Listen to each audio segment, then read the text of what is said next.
Estampa de familia.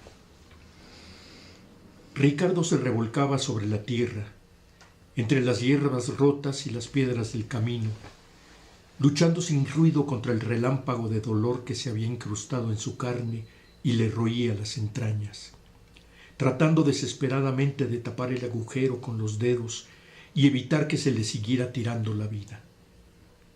Al advertir la inutilidad del esfuerzo, se quedó quieto, los labios estirados en un bostezo que extraviaba el aire en su boca como en un paraje desconocido. Las piernas y los brazos desguanzados, semejantes a pedazos de hilaza mojada, las sienes palpitantes de picaduras de abejas, la vista estupefacta, difusa, vuelta hacia arriba, hacia lejos, hacia el cielo hecho una sábana en jirones. Un gajo de luna disminuía abnegadamente la penumbra de la noche. La densa oscuridad amoratada pareció aneblarse más cuando, con un espasmo áspero, Ricardo comenzó a llorar, muy quedo, con una tristeza sin fondo. Un silencio sombrío engruesaba los altos muros negros y el enorme portón que se negaba a él, que permanecía cerrado para él. Don Alonso se aproximó para corroborar la certeza del tiro y la magnitud del estropicio. Alcanzaron a mirarse, inconfundibles y a la vez irreconocibles. El joven atónito, enlobreguecido, degradado, despojado por completo de su dignidad.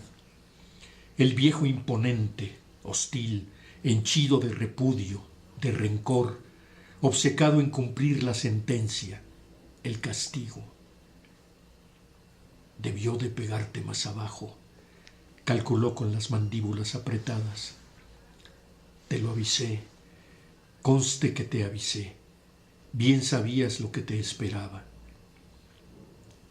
Enseguida, con un odio terco que parecía salir del alma misma de la escopeta, agregó: de cualquier modo, ya habíamos enterrado tu nombre.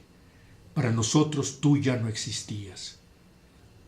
Y lo contempló larga, obstinadamente, sin parpadear, balanceando despacio el peso de su sombra. Si vuelves, no me temblará el pulso para matarte, le previno aquella tarde en que lo llevó a rastras hasta las puertas de la hacienda y lo arrojó fuera sin compasión, que se largara a donde no supieran nunca más de él. Para ellos, desde ese instante estaba muerto. Su impasible rostro de ídolo se hallaba encrespado y su voz, tajante y recia, sonaba precaria y consternada a pesar de su determinación.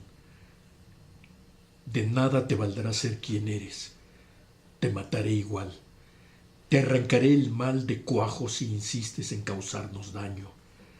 A como dé lugar te sacaré de encima esa enfermedad que se apoderó de ti, que deshonró a mi hija, que llenó mi casa de vergüenza. No me obligues, Ricardo. Mejor no vuelvas. Por eso su retorno, más que un reto, era un ultraje. Pero él no venía desafiante. No, al contrario, acudía humilde, sosegado.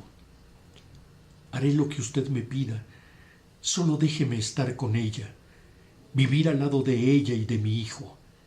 Déjenos ser felices, por favor. Dijo sus palabras con mansedumbre, a manera de súplica, con suavidad y sinceridad, con una especie de dulzura.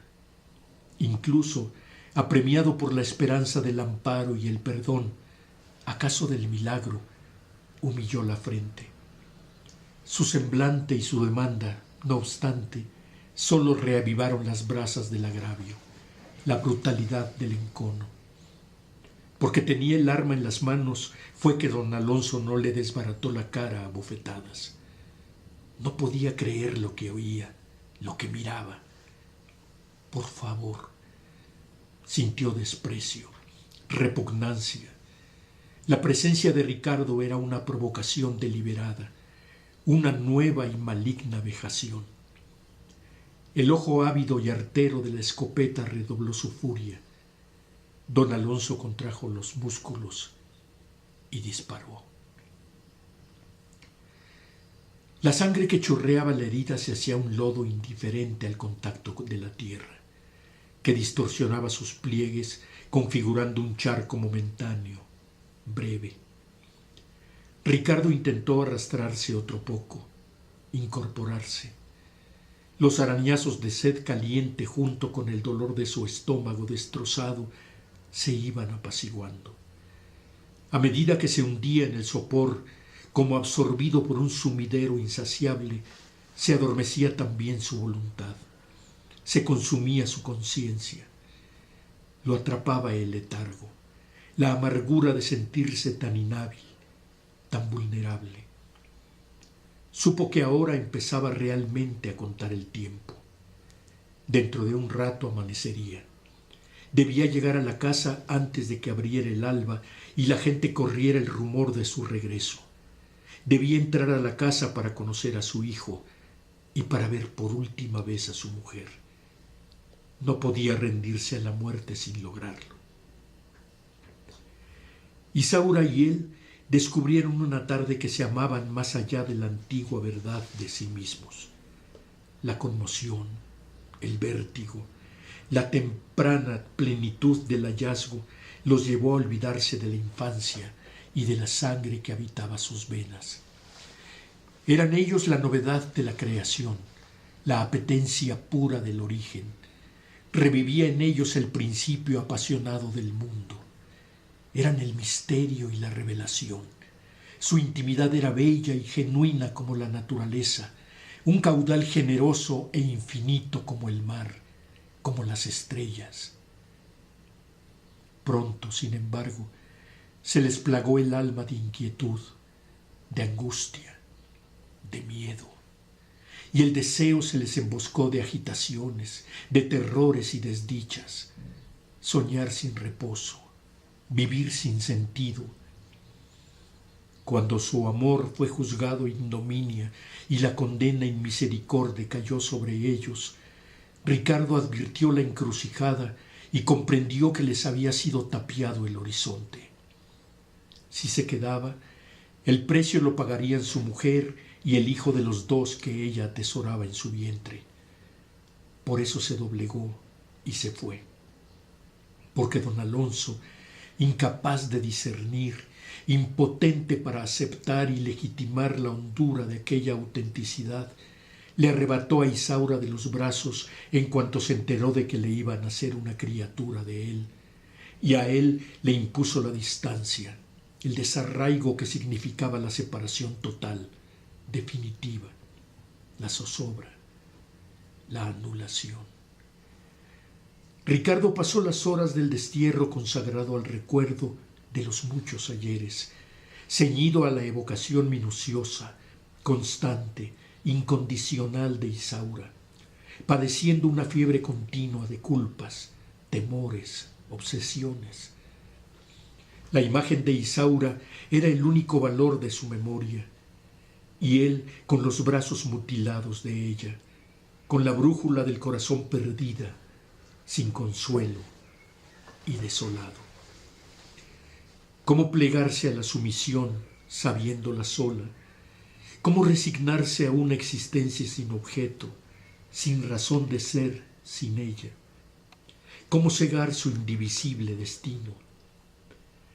Y cuando el azar arrimó a su impaciencia la noticia de que Isaura le había parido un varón, de inmediato decidió volver, urgido por la embriaguez ardiente del conocerlo. Aunque sabía que la muerte iba a tener su cerco tendido y que la habría de topar por más que se propusiera evadirla.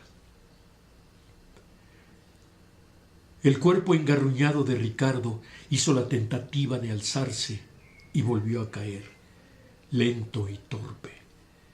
Dobló la cabeza hacia atrás y, como queriendo expulsar el aire caliente coagulado en la garganta, escupió una tos leve y apretada, un ronquido seco y corto, un resoplido trabajoso, imperfecto.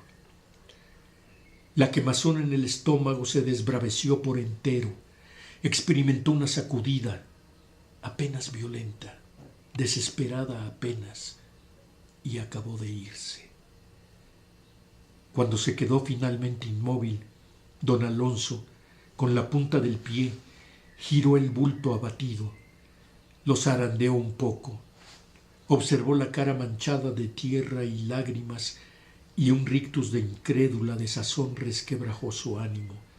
Unas acometidas de agua turbia rebasaron a contracorriente las pupilas del resentimiento, de la venganza. No tuve más remedio. No me dejaste otra salida. No pudimos salvarnos. Se echó la escopeta sobre el hombro y doliente, supliciado, emprendió el camino de retorno. Las luces de la casa estaban apagadas. Su hija aún dormía, seguramente. En la sala, sin ninguna fuerza, se derrumbó en un sillón y cerró los ojos como para siempre. Poco después del amanecer, un tumulto de voces se arremolinó contra el portón para decirle que en el entronque de la carretera, frente a la capilla de la hacienda, habían asesinado a su hijo.